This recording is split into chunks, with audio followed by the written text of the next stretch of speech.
à tous et à toutes, bienvenue sur Free Matin. Autorisation de poursuite d'anciens ministres de la République sur le fil Valentin Djenotin, Aboubakar Yaya, Komi Koutié, Amadou Djibril. Nous en parlerons dans un instant sur Free Matin. Le bulletin matinal d'information sera signé ce matin. Carles Kitome, bonjour.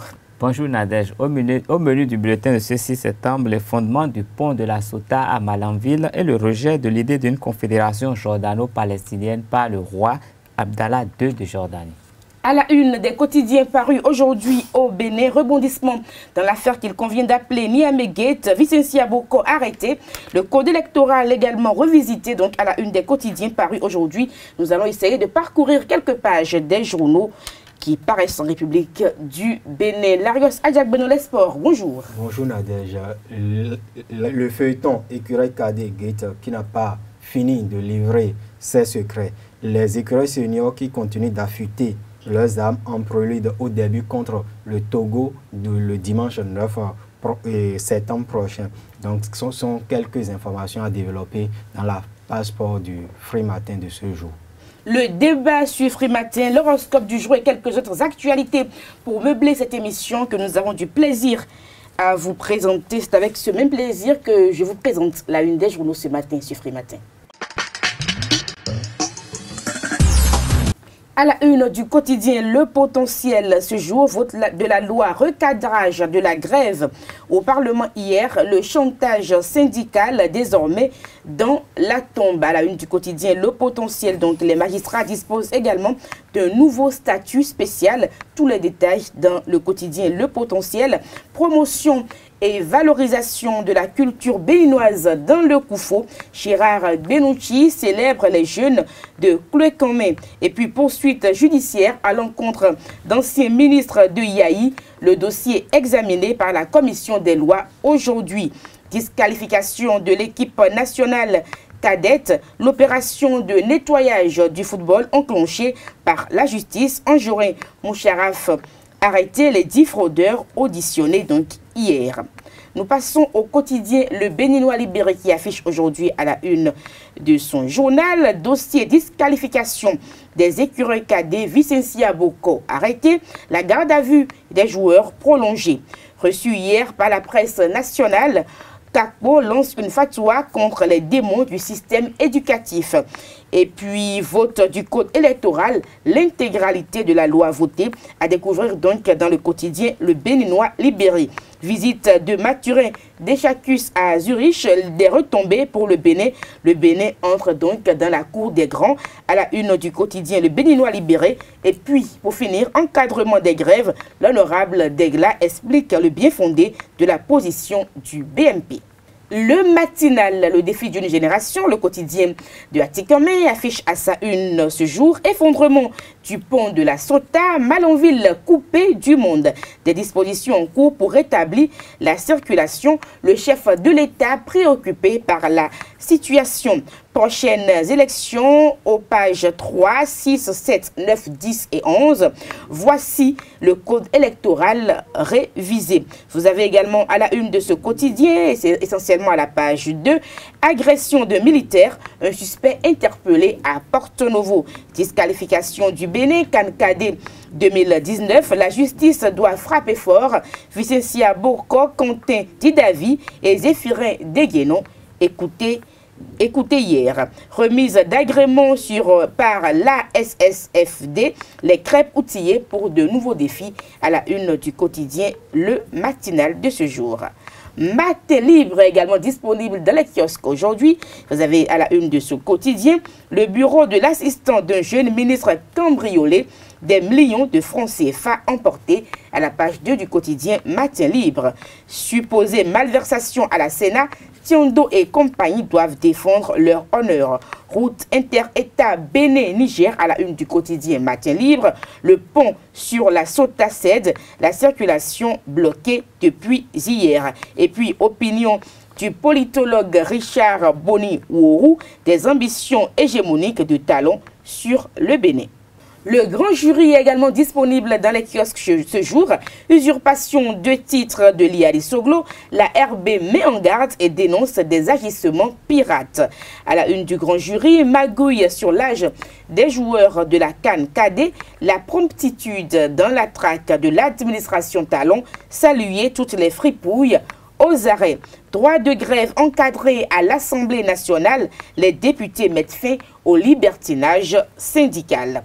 La Nation, le quotidien du service public, pour boucler cette une des journaux, rencontre avec la diaspora, Talon à l'écoute des Béninois de Chine. Vote de la loi numéro 2018-35, redonner au droit de grève toute sa sacralité. Et puis montée des eaux, situation sous contrôle à Atiémé. Et pour finir, à la une du quotidien La Nation, poursuite de 5S ministres devant la Haute Cour de justice. La commission des lois du Parlement donne un avis favorable. Les quotidiens sont disponibles dans les kiosques au prix de 300 francs CFA. Vous les avez aussi en ligne. Voici le bulletin matinal d'information sur Frimatin. À Malanville, le pont de la Sota a cédé hier, mercredi 5 septembre, sous l'effet du ruissellement des eaux des pluies de ces derniers temps. Longtemps fragilisé, ces poutres en béton finissent par céder, perturbant fortement la circulation. Impossible pour les transporteurs nigériens en transit au Bénin de rallier leur pays.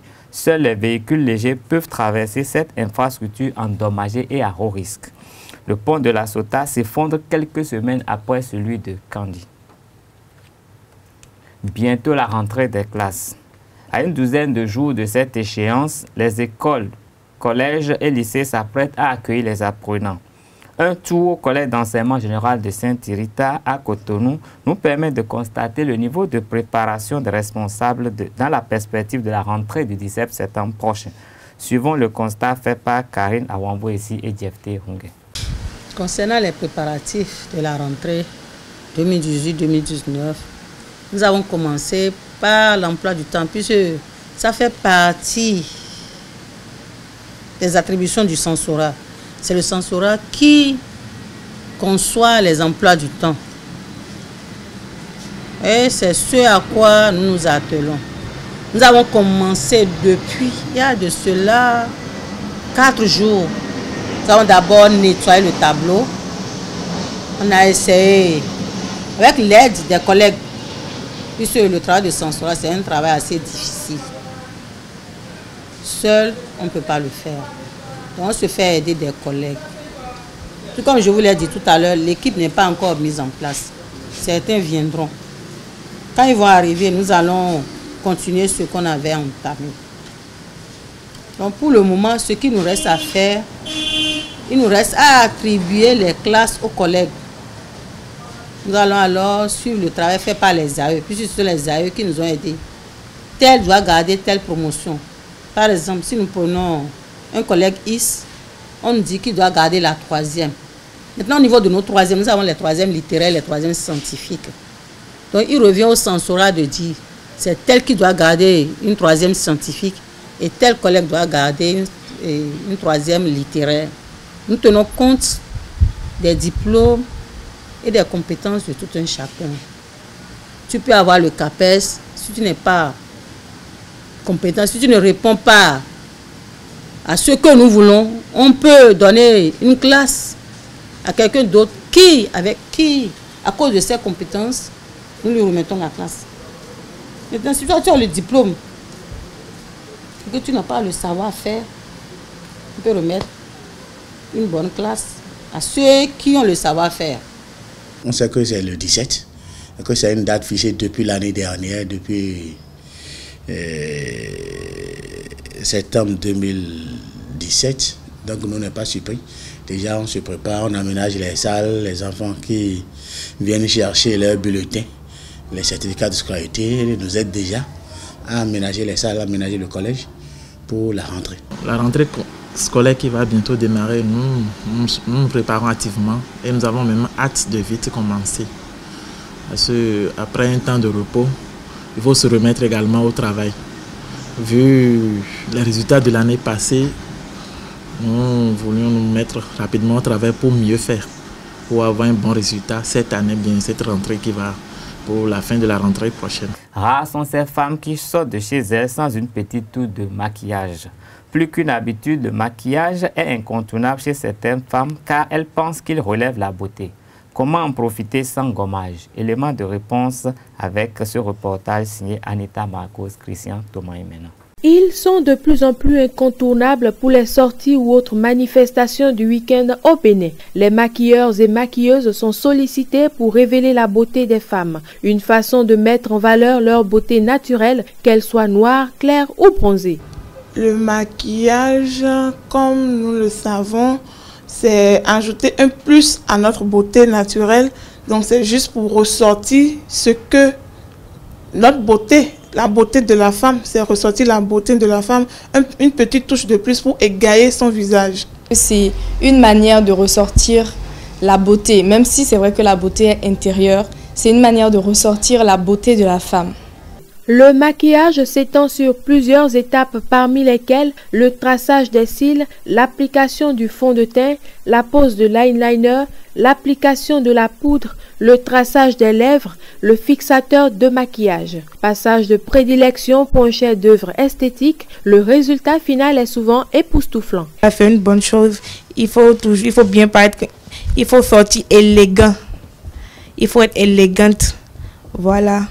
N'est pas maquilleur qui veut mais qui peut. Une nuance qui ramène vers la réalité selon laquelle le maquillage devient un métier de plus en plus pratiqué, sauf qu'il est conseillé de confier son visage à des mains expertes, c'est-à-dire à des professionnels. Ce qu'il faut ne pas oublier, c'est que c'est le visage des femmes.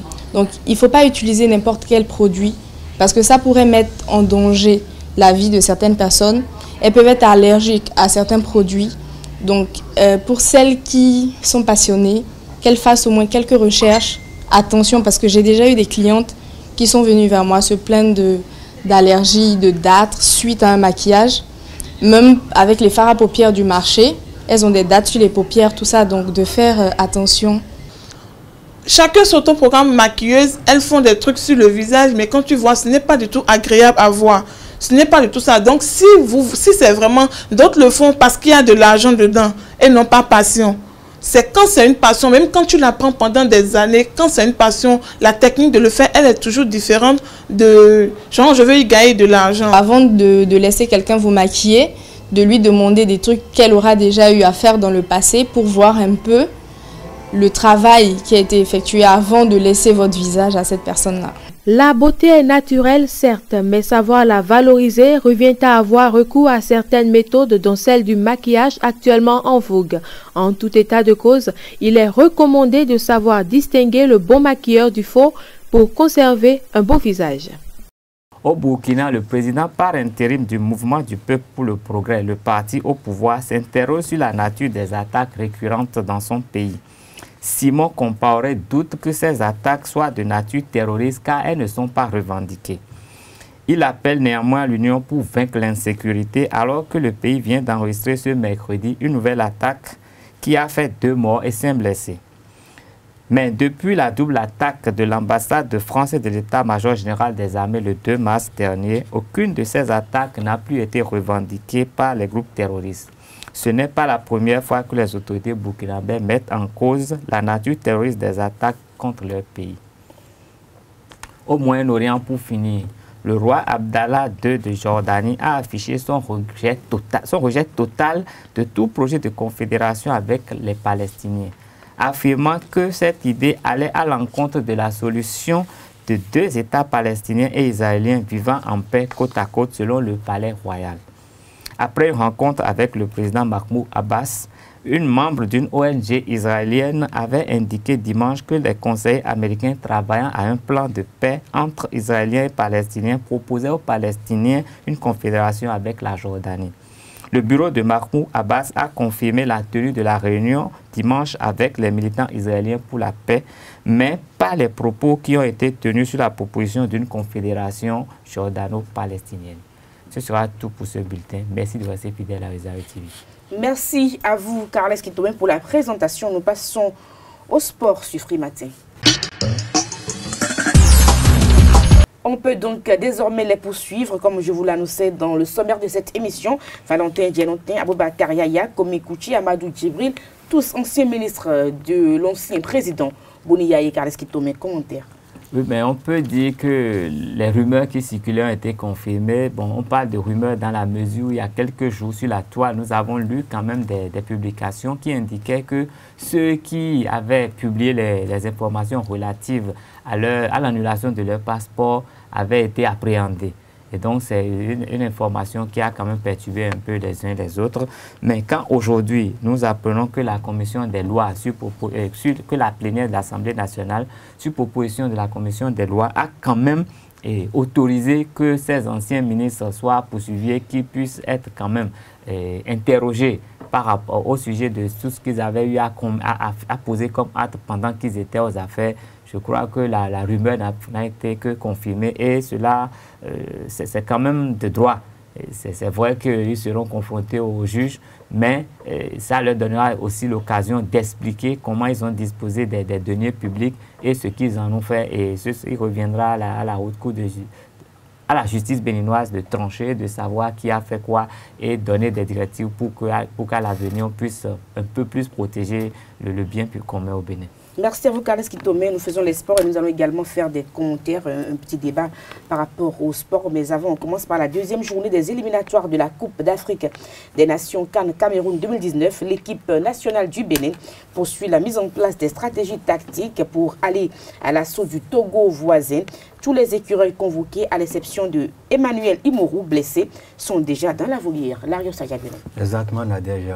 Et il faut dire qu'après les 2 premières séances d'entraînement de cette semaine ouvertes au public, celles d'hier et d'aujourd'hui ont été sont annoncées à huis clos.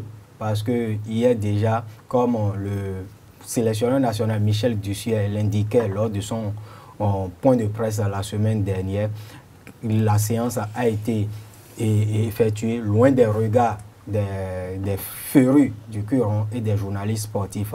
Et cet après-midi également, les écureuils, le groupe au grand complet, seront sur les installations du stade général Mathieu Kérékou de Cotonou à 16h pour continuer à peaufiner les automatismes en prélude à ce rencontre décisive, parce que je parle de rencontre décisive même si nous sommes encore à la deuxième journée de ces éliminatoires, parce que un match entre le Togo et le Bénin est toujours chaud et c'est compliqué pour les deux équipes. Et de part et d'autre, les appels pour inviter les supporters des 2 formations au fair play sont diffusés sur la toile et dans les médias. Alors avant de revenir au tennis de table, Larios Adjabino, le service Siabouko a été interpellé puis gardé à vue dans le cadre de cette affaire de l'écurie Cadet Gate. C'est tout à fait logique, Nadège, parce que toutes les personnes qui ont une implication directe ou indirecte dans cette affaire, dans la réalisation surtout des tests IRM, doivent être écoutés par la justice afin de situer les responsabilités. Donc il n'y a pas de peur ou il n'y a pas à s'alarmer pour les gardes à vue annoncés pour le professeur Vicenci Abokor, l'ancien président de la fédération Moucharaf, Anjorin Moucharaf, et les 10 joueurs recalés ou incriminés dans cette affaire-là. Alors, Carles Kitome, est-ce qu'on n'en fait pas de trop finalement dans cette affaire-là? Jusqu'où ira le Bénin lorsqu'on sait qu'on a vu des images de la Côte d'Ivoire qui ont été postées hier, des images de joueurs cadets également qui ne répondaient pas forcément aux critères d'âge. Jusqu'où ira le Bénin dans cette affaire finalement? Non, mais vu la proportion de joueurs qui ont été recalés sur le total, il est question quand même de s'inquiéter. Mais en s'inquiétant, je crois que tout ce que le Bénin fait vise quand même à amoindrir un peu la peine que la FIFA pourrait afficher à ce pays. Parce que quand la FIFA a fait preuve de bonne foi quand même, que de prouver que l'État n'a pas organisé cela, ça pourrait amoindrir la peine et ça va aider également tous les acteurs du football béninois à faire un peu plus attention quand il s'agit de donner des informations concernant leur poulain. Tennis de table, allez-y. Et je dirais que, en répondant à votre question, je dirais que ce n'est pas trop fait en poursuivant ou en cherchant, pas en poursuivant, en cherchant à connaître le réseau derrière cette humiliation, cette humiliation subie par le Bénin au Nigeria. Parce que si le Bénin était disqualifié avant de se déplacer au Niger ou à Niamey, on pourrait comprendre. Mais l'équipe est allée sur place. Mais vous-même, allez sur place et un contrôle à la suite d'un contrôle inopiné, on renvoie l'équipe sans que l'équipe ne joue le moindre match de la compétition. C'est que c'est parce qu'il y a même pas suffisamment de joueurs qualifiés pour jouer. Si au moins on avait un joueur qui respectait les critères, ça aurait pu donner quelque chose, contrairement aux autres pays qui n'ont que 2, 3 ou 4 dans les joueurs dans les médias internationaux, le débat se fait. Le débat se fait. Par exemple, hier sur... Le Bénin, la risée de tout le monde. Oui, par exemple, hier sur la chaîne de télévision panafricaine 6 médias de la Guinée-Conakry, j'ai suivi une émission sportive où les chroniqueurs ont parlé de long à large de cette affaire. Et ils sont retournés vers les années précédentes, 2014 surtout, pour dire que c'est tout comme le Bénin n'a pas tiré les principaux enseignements de la situation vécue après la qualification à Bamako en 2014. Donc ça veut dire que c'est une opportunité, comme j'ai l'habitude de le dire, c'est une opportunité pour l'État et pour la Fédération béninoise de football d'assainir le milieu de la formation au Bénin. Et pour ça, je vais nous inviter à suivre le commentaire d'Assène Epiphane Boyanho, chef des sports de la radio Océan FM et d'un promoteur de centre de formation de football, Sosten Seflimi Zomo. Oui, mais c'est important hein, de revoir un peu comment ça se passe au niveau des centres de formation, au niveau des structures de formation, comment ça se passe, la progression des joueurs. Si vous n'êtes pas sûr d'avoir des joueurs qui ont l'âge requis, ça ne vaut pas la peine. Moi, je pense qu'il faut éviter de tricher. Ce n'est pas bien qu'on se révèle comme de gros tricheurs et qu'on ne soit pas sérieux dans la formation. J'estime qu'il faut faire des efforts, assainir le milieu. Maintenant, quitte à couper la tête à certains en griffe, quitte à prendre des décisions fortes et à sanctionner durement. On acceptera, les fautifs accepteront, je crois. Et donc il faut aller faire les enquêtes sur le plan administratif également, puisqu'il y a une plainte qui est déposée contre INS devant le tribunal de première instance de Cotonou, voir un peu les fautifs et puis tirer les conclusions. Avant qu'on réunisse tout le monde, qu'on assainisse le milieu, il faut aussi un peu de justice dans ce qu'on fait. Sans la justice, on ne peut pas avancer. Donc moi, j'estime qu'il faut donc, mettre les mises en cause devant leurs responsabilités et leur montrer que le Bénin ne peut pas se révéler comme être un État de tricheurs, et donc il faut éviter ça. C'est le comité exécutif sorti, pour ne pas dire sortant, qui est responsable. Ce nouveau comité exécutif n'a pas géré cette situation-là. C'est l'ancien comité exécutif qui a géré. Je crois qu'ils seront appelés à se prononcer, chacun, pour ceux qui se sont investis dans cette entreprise-là. Et les responsabilités doivent être dégagés pour qu'on sache qui a fait quoi. On ne peut pas mettre sous la responsabilité du vent ce qui s'est passé. Parce que ce qui s'est passé est suffisamment grave.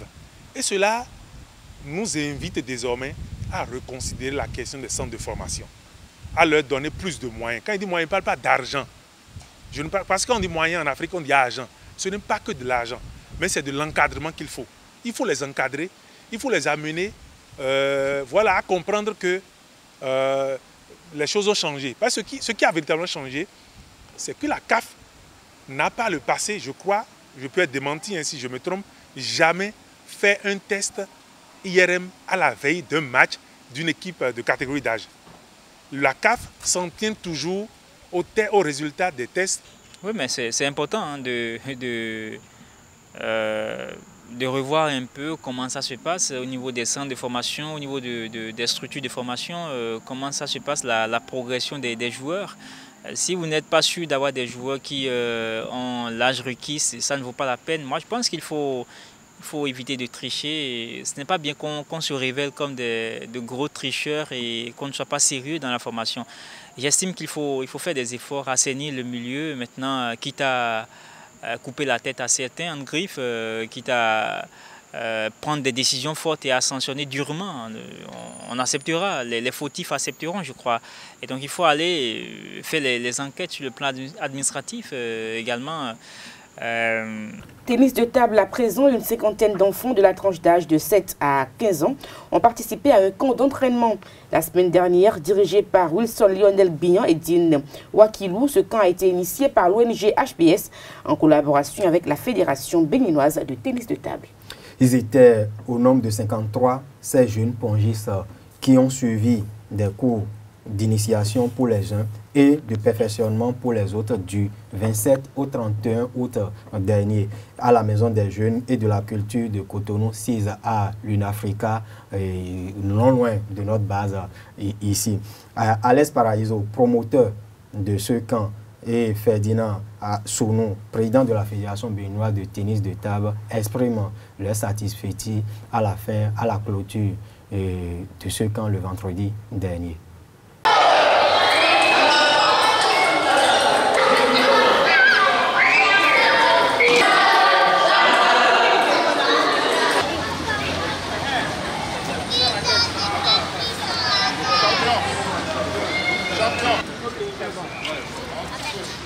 Je peux vous dire que je suis tout à fait satisfait.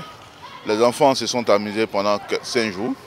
En s'amusant, ils ont appris à jouer au tennis de table. En s'amusant, ils ont appris les notions de civisme. Et je suis satisfait. D'abord, première chose que j'ai dû faire depuis, c'est de remercier la Fédération béninoise de tennis de table qui a joué un grand rôle dans la réussite de cette activité. Et je les remercie, je remercie le président et je remercie tout le comité exécutif de la Fédération béninoise de tennis de table. Nous sommes à notre première édition, nous verrons pour les autres années. Et nous allons améliorer, on a observé, on a vu certaines failles, nous-mêmes, qu'on sait qu'on va corriger après. Voilà. Nos attentes sont comblées parce que nous avons eu plus de 50 enfants. Et sur le plan initiation, nous avons eu aussi beaucoup d'enfants qui sont venus pour découvrir la petite balle. Ça, c'est déjà une bonne chose parce que après ce camp, je parie que le nombre d'enfants que nous avons eu volet initiation, nous aurons au moins 10 à 15% qui vont rester dans le tennis de table. Et nous ferons les démarches à l'endroit des parents afin de permettre aux enfants, compte tenu de la rentrée qui va commencer bientôt, et il y aura les TD par-ci par-là, pour que ces enfants continuent de venir aux entraînements les mercredis après-midi et les samedis matin. Il y a une équipe qui est même préparée ici, prête à les recevoir et à s'occuper de ces enfants-là. On a fait des détections, on a constaté qu'il y a des enfants qui semblent être doués en la matière. Déjà, au premier essai, je veux parler de succès. Parce que déjà, les premiers gestes, tout ce qu'on leur apprenait, à faire le jonglage, tout ça, c'est à croire que ces enfants-là faisaient cette affaire-là depuis la maison.